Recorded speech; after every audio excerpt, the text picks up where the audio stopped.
So now we've come to the part of our webinar where we're going to get a chance to hear from someone who works directly with COD patients and who has 12 years of experience.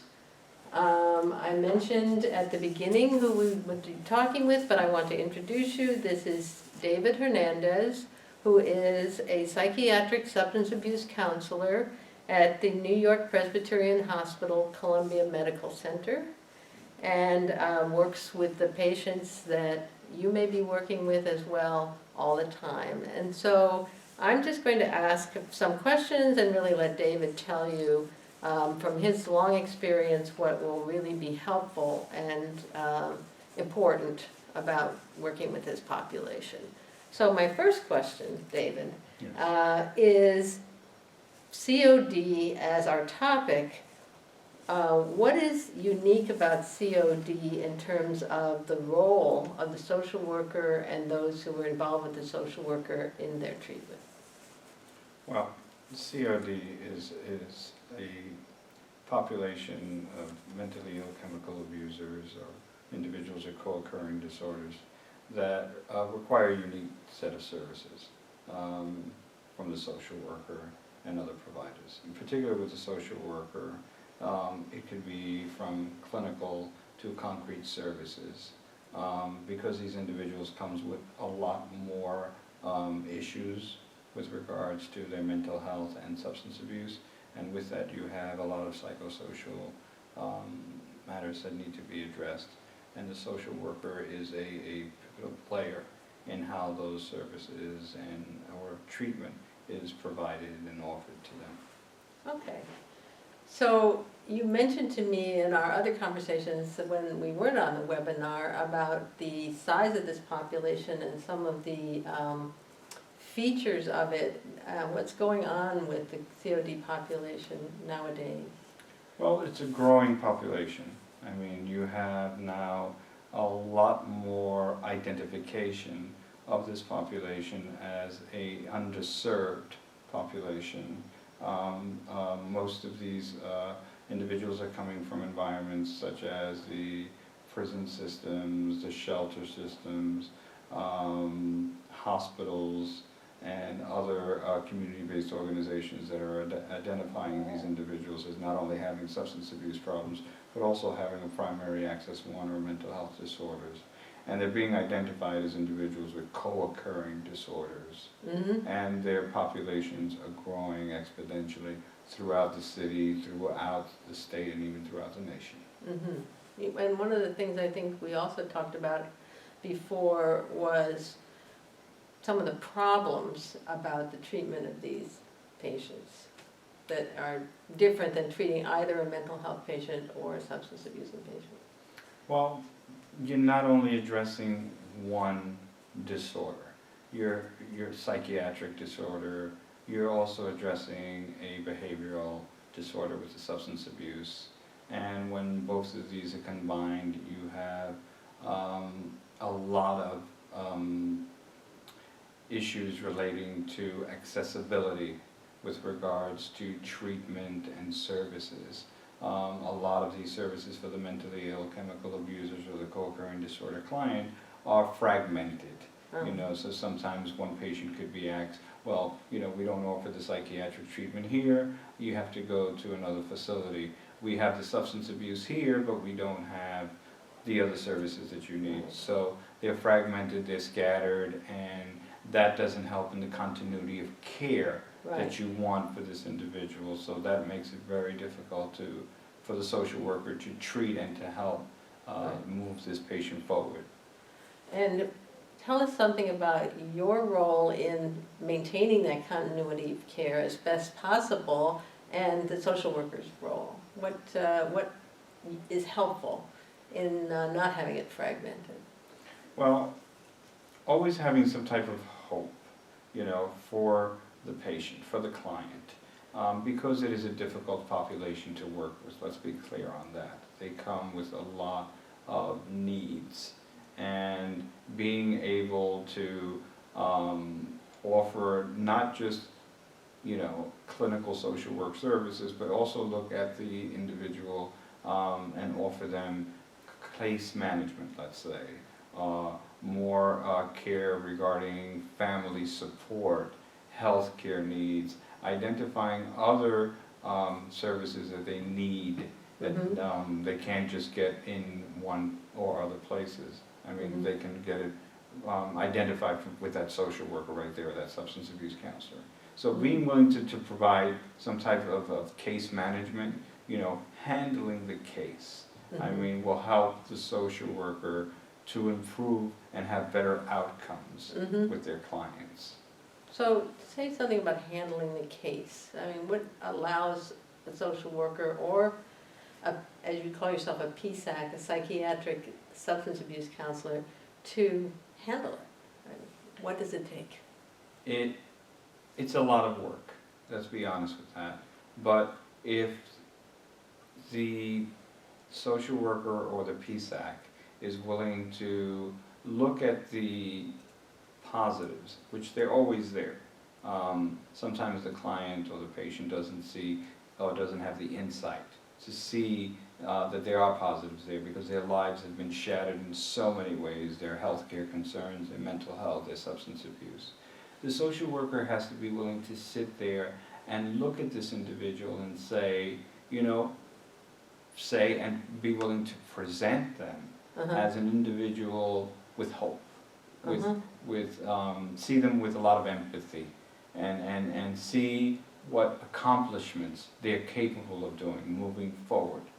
The social worker will be either working with this individual to provide concrete services, or will be working with them in some type of clinical environment to help with their disease, to help with their mental illness or their substance abuse.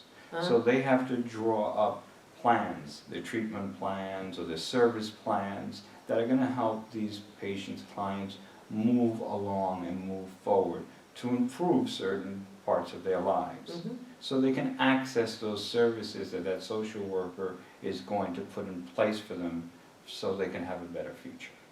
So my impression from some of our earlier conversations as well is that that has to be communicated to the patient, and that has to be communicated in paperwork, right? Yes. And so I was going to ask you to walk us through, if you would, the progression. So let's say you're a social worker or a PSAC in an emergency room. Let's start with an emergency room. Okay. Who's coming in? What happens? How does it get from there to the client being out in the community, hopefully, and being able to maintain themselves? What are the steps along the way? Well, for instance, in a psychiatric emergency room, the client comes in, the patient comes in an acute state. It could be that they're psychiatrically compromised, or they have a substance abuse problem that's exacerbating their psychiatric disorder. And in a psychiatric emergency room, the first thing is stabilization, to stabilize the patient. And you usually do that by offering medications. And then once stabilization is started, right away the social worker goes into action. And what they do is that they have to obtain collateral on this individual, on this patient. Explain collateral a bit. So collateral is obtaining information pertinent to the situation that brought the client into the emergency room or the patient into the emergency room. And that collateral could be talking to the EMS worker, the referral agency where the client lives, or the shelter that activated EMS to get them there because it was an acute situation. Talking to the family members, the doctors, the psychiatrists, healthcare workers, priests, anyone in the family, anyone out there in the community that has something to do with this individual.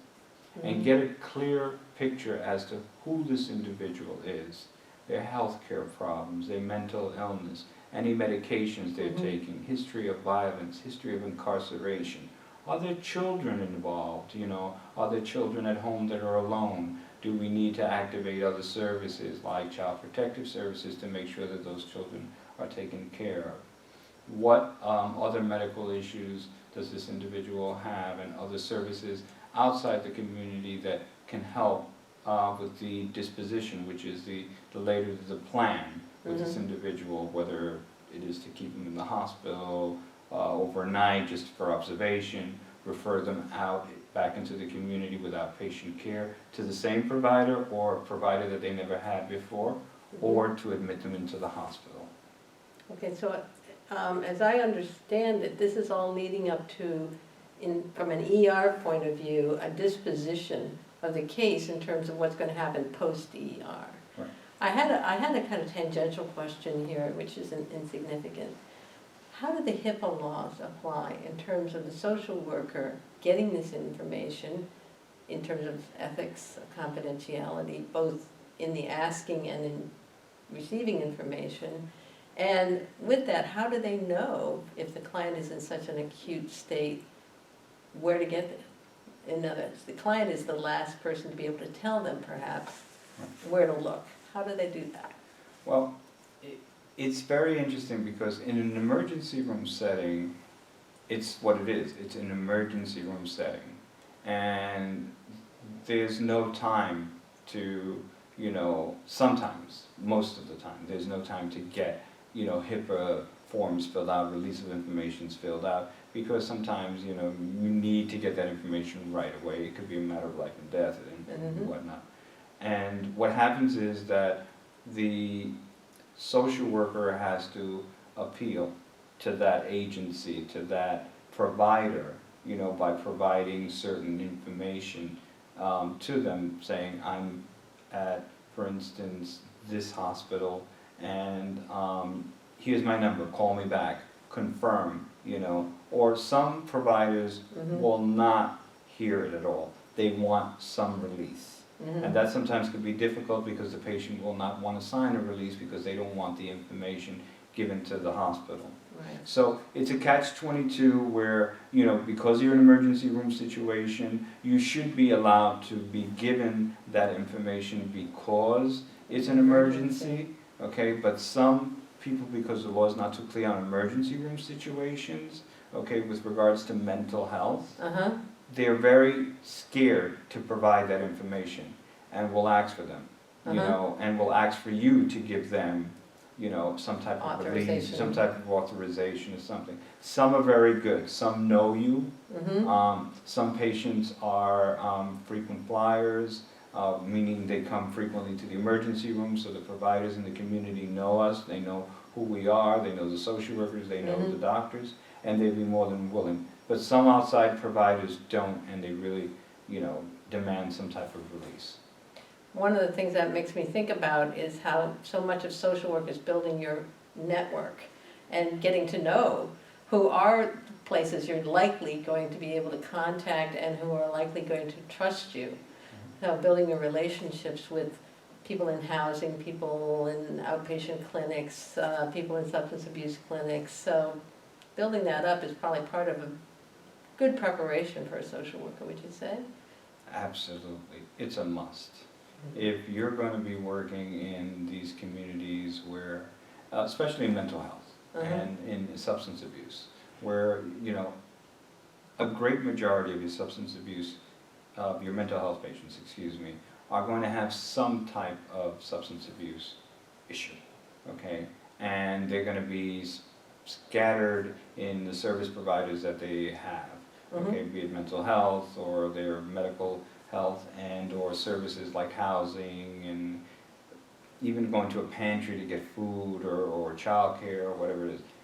This social worker has to be willing to establish a rapport with all these agencies and let them know, this is my client, this is my patient. I'm calling because I'm advocating for them, I'm helping them, I'd like to introduce myself to you. Just doing that, lets the community out there know, lets other providers know, hey, this individual has somebody working with them, has somebody that cares for them, So the willingness to provide you more information is there, when you make that call. Have you seen Mary? Have you seen John? I haven't seen him for a couple of weeks. The other agency or the case manager from the shelter may be willing to say, sure, or he's in the hospital because he broke his leg or something like that. The information to feedback is more readily available. It's easier to get, as opposed to somebody that's calling for the first time and saying, oh, by the way, I'm the social worker for Mary, and the case manager says, I never heard of you. You know, you never contacted me. You're his mental health provider, and you never called me. So engaging those service providers, those other treatment providers out in the community is very important, you know, to establishing you know, a rapport with them and allowing them to know who you are so they can better help you your client.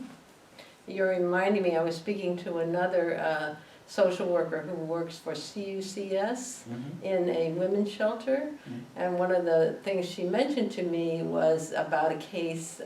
She said, well, we can call these people because they really like us and they really trust us and so forth. So I'm just underscoring your point that the social work process you have to lay the groundwork for when you need it in the emergency. Right? Absolutely, absolutely. Okay. So now let's move beyond the emergency moment, and the social worker's responsibility is to prepare a plan, right? What are we going to do post-emergency? So tell us what does the worker need to know about how to prepare that plan to best get what the client needs? Well, that's why collateral is such an important part of the process. Because the collateral information that the social worker receives once they call out into the community to find out from family, friends, and doctors if this client is engaged in any type of treatment out there. Is there a psychiatrist in the community? Is there a mental health program that they're attending or a substance abuse program attending that allows them, you know, more information about the client? Their medications, you know, are they compliant with treatment? How many times have they been hospitalized? I mean, when was the last suicide attempt? You know, when was the last time a psychotic break or a mixed episode happened with them? This really helps them in preparing a plan of action. For instance, they may be engaged in treatment, but some clients come into the emergency room never been in treatment before, never had a psychiatric provider, you know. That's important for the social worker to know, because now the social worker can, with his assessment, with the assessment of the psychiatrist and other staff members in the emergency room, can make a plan as to a referral for this patient. Where are we going to send this patient when they come out of here?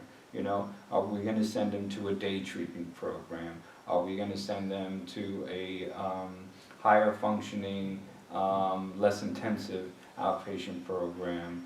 Or does this patient need to be placed in an inpatient psychiatric hospitalization you know, unit for a couple of days or weeks in order to stabilize them and help them, you know, get better for outpatient treatment? Okay. So these are things that at the beginning of the process, you know, of obtaining collateral will help them build and expedite a plan of action for that patient. And this all comes together, if I understand you correctly, as a team meeting with everybody in the hospital, if it's a hospital, everybody who's involved in the case, and then a treatment plan is formulated. And you had some very strong opinions as we've discussed this about that treatment plan and how to make it effective. So share that with us. So the plan comes from the social worker working with the psychiatrist, the psychiatric substance abuse counselor, and other clinicians in the emergency room. That includes the nurse that's taking care of them. Because they observe the patient, let's say if the patient is there held for 72 hours in an extended observation bed, and is clearing from the substances, but you see the manifestation of the psychiatric disorder now more prevalent than before. It helps them decide what kind of program this person would best be suited for. It will help them decide the kind of services outside, not only mental health wise, but also substance abuse wise, concrete services, because some of these individuals may be homeless, may be battered, or women, maybe battered men, maybe gay, straight, lesbian, HIV individuals with co-occurring disorders. And being able to sit there and have this interdisciplinary meeting and really create a plan of action that really provides a good referral process. You want that, because what you don't want to have is a person falling through the cracks who has a serious mental illness and a serious substance abuse problem. And you don't want the co-occurring disorder patient out there falling through the cracks or returning to you, or worse, something else happening. So that team effort of them sitting down together and really hammering out a really good referral that's going to meet those needs is part of the process, you know, that is usually spearheaded by the social worker, because they're the ones that have to go out there and identify these outpatient resources in the community. And beyond that. identifying them, they have to get the client accepted. They have to, they have to, and it's usually presentation, either by written form, which is usually done by the psychiatrist when it's in the ER. But let's say it's the patient is in a coming to a social service agency and asking for help from a social worker. The social worker evaluates them and sees they're not appropriate for our clinic, but we have another program we can refer them to.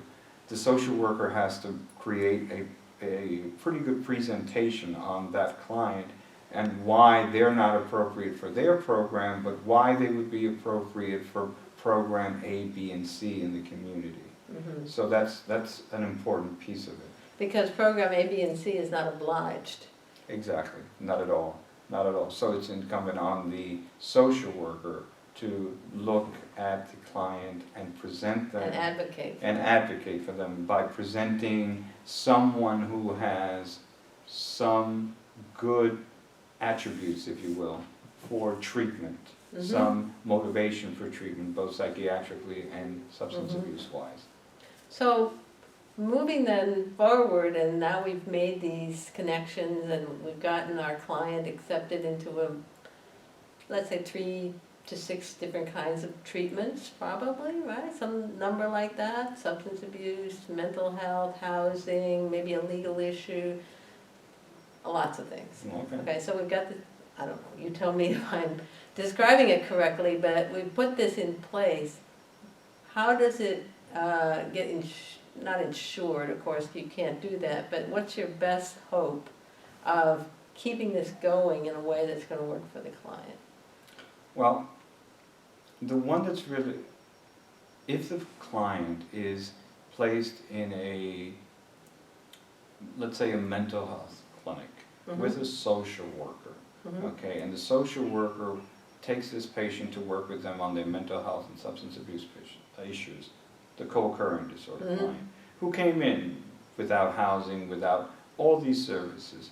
The social worker was able to identify all these resources and get them into, let's say, scattered site housing programs like CUCS, like ACMH, many of those housing programs in the city that offer these types of services.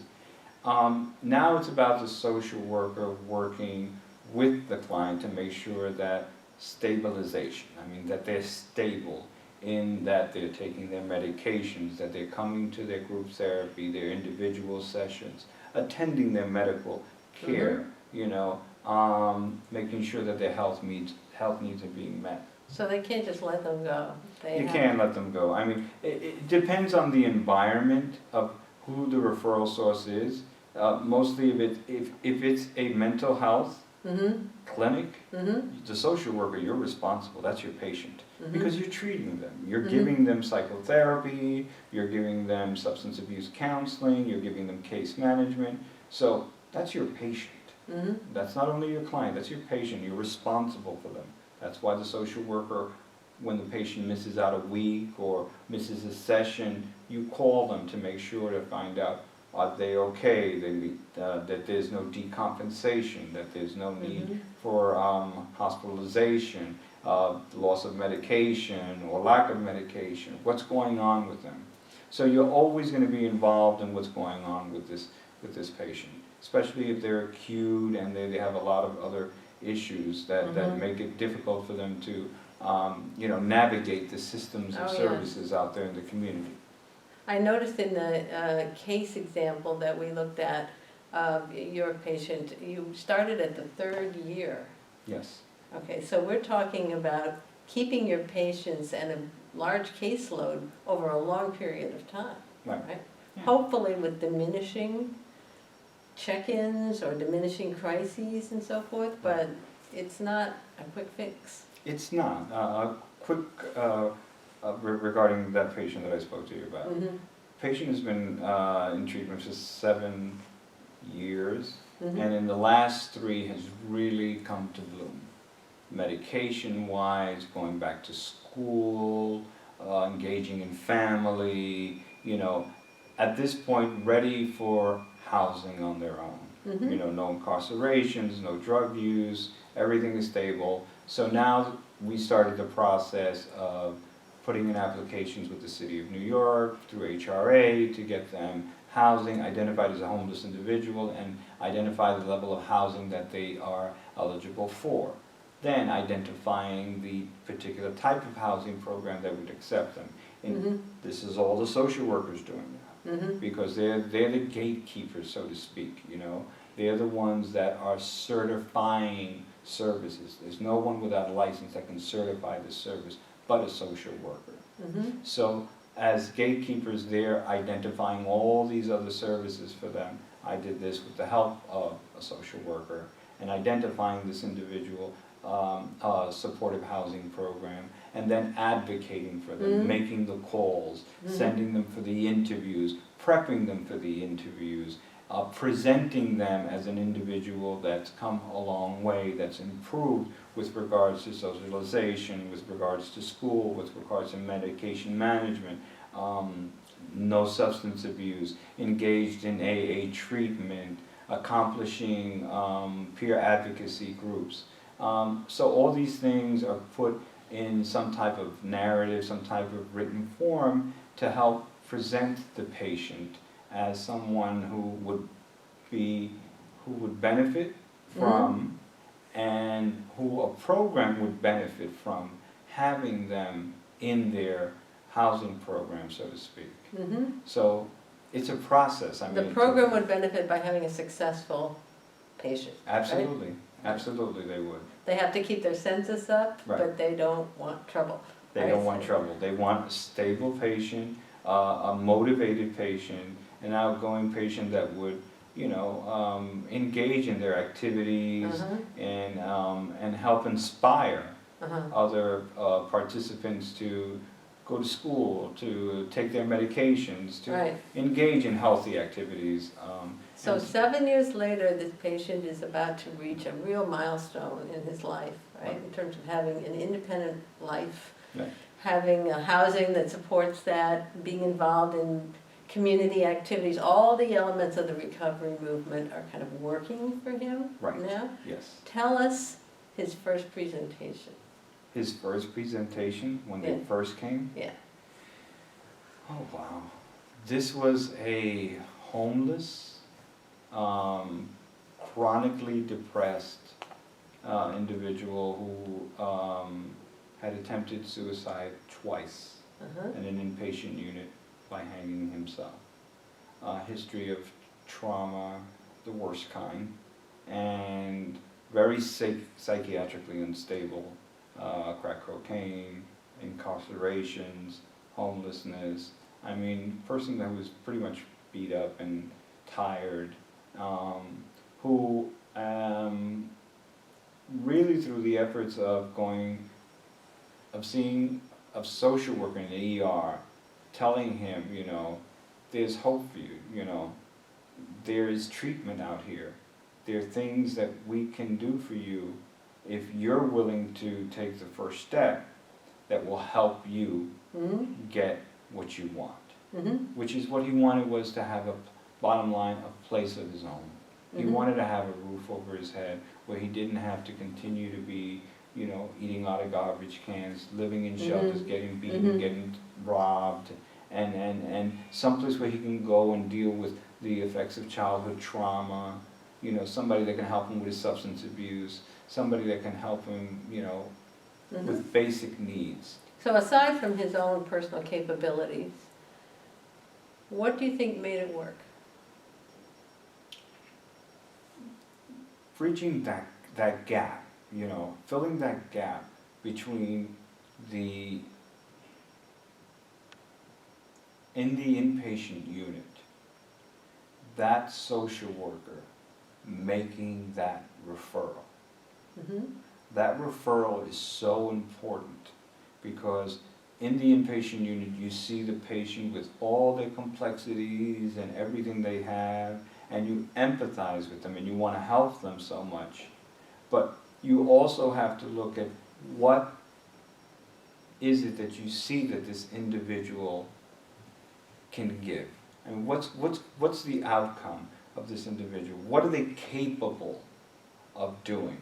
You know, and you have to be able to see that. You have to be able to see at least something, you know, their willingness, their desire to engage, to get help, to work through it. They're really tired of being sick and tired. Mm-hmm. They're really willing to take their medication. They've seen some change with regards to their mood and how medication works. So they're inspired, they're motivated. Right. That's where the social worker or the referring person in that unit, before that patient leaves, has to go out there and say, okay, now I have to find the appropriate referral for this patient. Mm-hmm. You know, and that happens with a phone call and a conversation with another social worker, because it's usually another social worker on the other line who's going to do the evaluation and who's going to see if that patient is appropriate for their program. Right. In presenting the individual and saying, look, this is what I have. Right. Person that's been in my inpatient unit for 3 weeks, for a month, because of this, and has improved in this way. Right. Insightfulness, motivation, willing to take meds. And that honest rapport building with another social worker is what makes the referral happen. Okay. And I would assume it would be a fair metaphor, tell me if this is true, that before this man has an actual home with walls and the ceiling, he has a home in the commitment of the social worker who first saw him and who shepherds the process along and keeps tabs on him? Is that fair to say? Once they are in, let's say, an outpatient program, okay, for mental health, the social worker is always trying to make the life of an individual in need better. And even if sometimes they're not required to offer these services, and the patient comes and says to them, I am homeless and I need help, the social worker, either by training or by supervision, is told of these services out in the community. And they start the process of applying for these services for these individuals with co-occurring disorders. Pardon me. They tend to go out into more than one agency and find out, do you have apartments that are available? Do you have supportive housing programs? I have an individual, here's the application, here's the form, and they start the process. Right. Once the individual is engaged and is interviewing and is going, now the social worker is saying, okay, now I have to follow up with them. And remember, this is your patient. If you're doing it from an outpatient setting, like a mental health clinic, this is your patient. You're going to follow their progress until they decide, I no longer need you, or I no longer need to be in this clinic or take psychiatric medications, which will probably be a long time, but they're yours. So you're going to see the progress as it go along, you know, so. They're yours and you're theirs. Absolutely, absolutely. Okay, I just want to change direction for one moment to talk about something that came up in the slides about lack of data on methamphetamine. Okay. And tell us where methamphetamine is in terms of co-occurring disorders today. Well, methamphetamines is not new. It's been around for a while. Always somewhere else in the Midwest, in the belly of the United States. but it's been more and more a problem here in New York and in bigger cities, especially among more affluent, let's say, the gay community, persons that love the party scene. It's becoming more and more of a problem because we're seeing more people coming into the emergency room and in our outpatient clinics. The LGBT community, gay, lesbian, transgendered individuals are coming in, self-identifying as crystal meth addicts with a co-occurring disorder. It's becoming a major problem because not only are they coming in with a co-occurring disorder, with crystal meth abuse or dependence, but they're also HIV positive with serious medical problems, homelessness, and a wide variety of other stuff. That's a small population with regards to homelessness. The crystal meth addicts that we interview a lot in our clinics happen to be well educated, happen to have at least a bachelor's education, have worked or work in some type of the film industry, the fashion industry, they work in the financial sector, people that have had money but for some reason, you know, got into this lifestyle and just have been blown away by it. And also because they've also had an Access 1 or a mental health disorder that was never really identified, never really seen, and pretty much this new drug or this drug that they've been using pretty much mask a lot of those symptoms, and then after a while it could mask it, and then all of a sudden it could also bring it all out, both while they're using, when they stop, or when they come into an emergency room. You can see how this drug just makes everything. I wanted to underscore that point too, because masking psychiatric symptoms with substances must happen a great deal. A lot. You have a lot of patients that come into an emergency room with what's called substance-induced mood disorder. And, you know, it's very important to have them, you know, get the drugs out of their systems to see what the Access 1 is, what the first mental disorder is, and you're able to see it.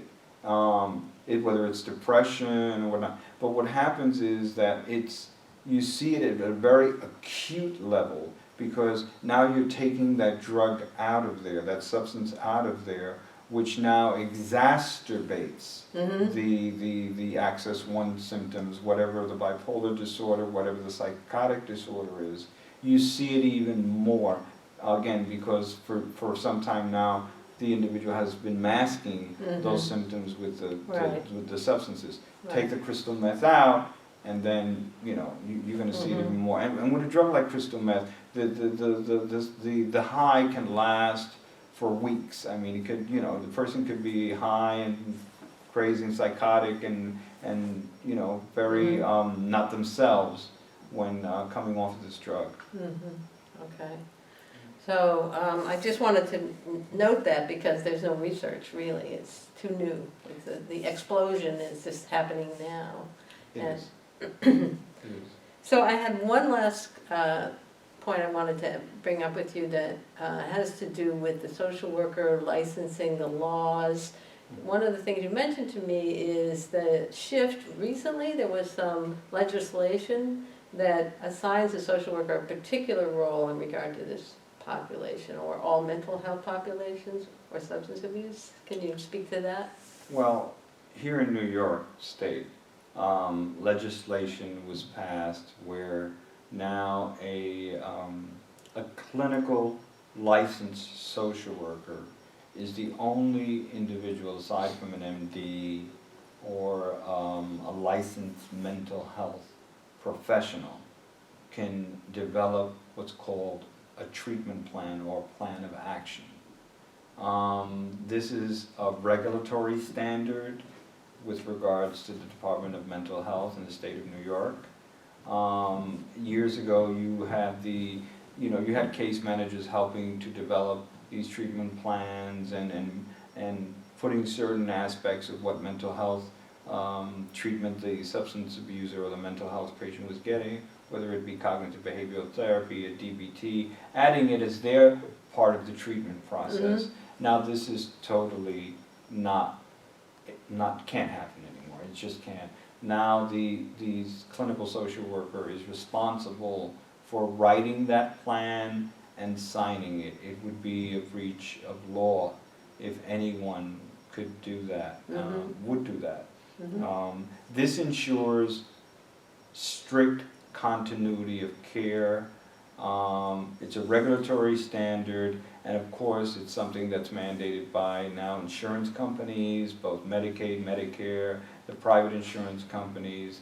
They want a licensed individual. So the New York State Department of Education put this out there for all the mental health providers to be licensed in order to be able to provide, that type of service. And of course, with the license comes the responsibility.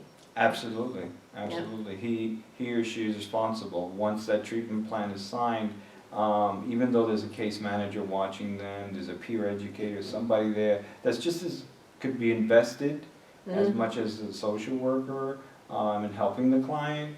The bottom line is in a clinical setting with licensed clinicians writing treatment plans and writing notes. These are legal documents, and they need to be signed by either an MD or clinical social worker, which makes those individuals responsible, ultimately responsible, for the care of the individual with a co-occurring disorder. Okay. Well, thank you so much for all of this. I wanted to ask before we end, is there anything I haven't addressed that you feel should be included, or have we covered the major points? No, we pretty much talked a lot about the co-occurring disorder client. I want to thank you for having me and offering me this opportunity. My great pleasure. It's wonderful to benefit from someone who's boots on the ground, as they say, yes, for all these years, and still gives this message of having hope, having a plan, but having hope and really committing to the treatment of this individual. Absolutely. So, thanks. Thank you, Judy.